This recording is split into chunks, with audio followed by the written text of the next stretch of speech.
നബി മുഹമ്മദ് മുസ്തഫ സ്വല്ലല്ലാഹു അലൈഹി വസല്ലമ തങ്ങൾ ആ കരങ്ങളിൽ ഒരു ഈന്തമരത്തിന്റെ തൈയെടുക്കുകയാണ്. അല്ലാഹുവേ, ചന്ദ്രൻ രണ്ട് പിളപ്പാക്കിയ മുഇസ്സത്തിന്റെ കയ്യാണ്. വെള്ളമില്ല എന്ന് പറഞ്ഞപ്പോ രണ്ട് വിരലിലൂടെ ഇടയിലൂടെ മനോഹരമായി വെള്ളമൊഴുക്കിയ കയ്യാണ്. സിദ്ദീഖ് റളിയല്ലാഹു അൻഹു സർപ്പത്തിന്റെ കൊത്തേറ്റപ്പോ ആ വേദന ആ കൈകൊണ്ട് തടവിയപ്പോ മാറിയില്ലേ? ആ മനോഹരമായ മുഇസ്സത്തിന്റെ കരങ്ങളെ കൊണ്ട് അല്ലാഹുവിന്റെ റസൂൽ തൈയെടുത്തുകൊണ്ട് നടുകയാണ്. ചരിത്രം പറയുന്നത് കാണാം പ്രിയപ്പെട്ടവരെ. 7 ദിവസത്തിന്റെ ഉള്ളിൽ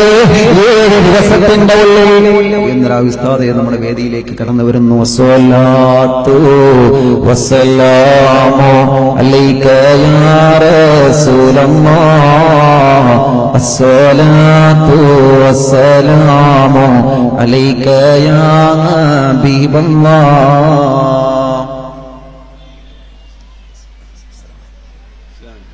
അല്ലാഹു ആഫിയത്ത് കൊടുക്കട്ടെ. ഇൻഷാല്ലാഹ് അവസാനിപ്പിക്കാം. അവസാനം സൽമാനുൽ ഫാരിസി റളിയല്ലാഹു അൻഹു പറഞ്ഞു, നബിയെ, എങ്ങനെ ഇത് സാധിക്കാം? ചരിത്രം പറയുന്ന 7 ദിവസത്തിന്റെ ഉള്ളിൽ മുത്തു റസൂൽ നബി മുഹമ്മദ് മുസ്തഫ, നല്ല ഉച്ചത്തിൽ നബി മുഹമ്മദ് മുസ്തഫ സ്വല്ലല്ലാഹു അലൈഹി വസല്ലം തങ്ങൾ നട്ട ആ ഈന്തമരത്തിന്റെ തൈകൾ വളർന്ന് പന്തലിച്ച് കായ്കനികളുണ്ടായി. ആ അത്ഭുതം കണ്ടപ്പോഴാണ് സൽമാനുൽ ഫാരിസിയുടെ മുതലാളിയായ യഹൂദി വന്നിട്ട് അശ്ഹദു അല്ലാ ഇലാഹ ഇല്ലല്ലാഹ് വ അശ്ഹദു അന്ന മുഹമ്മദർ റസൂലുള്ളാഹ് മനോഹരമായ ഇസ്ലാമിലേക്ക് കടന്നു വരികയാണ്.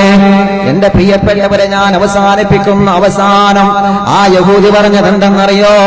സൽമാനെ, ഈ ഏക്കർ കണക്കിന് പരന്നു കിടക്കുന്ന ഈന്തമരത്തിന്റെ തോട്ടമുണ്ടല്ലോ മോനെ, മദീനയിലെ ഏക്കർ കണക്കിന് പരന്നു കിടക്കുന്ന ഈ ഈന്തമരത്തിന്റെ തോട്ടമുണ്ടല്ലോ സൽമാൻ, ഇനി മുതൽ ഇതിന്റെ അവകാശി നീയാണ് സൽമാനെ. ഇനി മുതൽ നിനക്കാണ്. എന്റെ കണ്ണവത്തുകാര് മദീനത്ത് പോകുമ്പോ കാണാം നിങ്ങൾക്ക് മസ്റത്ത് സൽമാൻ എന്ന മനോഹരമായ തോട്ടം കാണാം. ആ തോട്ടത്തിന്റെ കഥയാണ് എന്റെ പ്രിയപ്പെട്ടവർക്ക് ഞാൻ പറഞ്ഞു തന്നത്. സൽമാനുൽ ഫാരിസി 7ാമത്തെ വയസ്സിൽ വീട് വിട്ടിറങ്ങുമ്പോ മനസ്സിന്റെ കത്ത് ആഗ്രഹിച്ച മദീന, കാണാ കൊടിയുള്ള മദീന.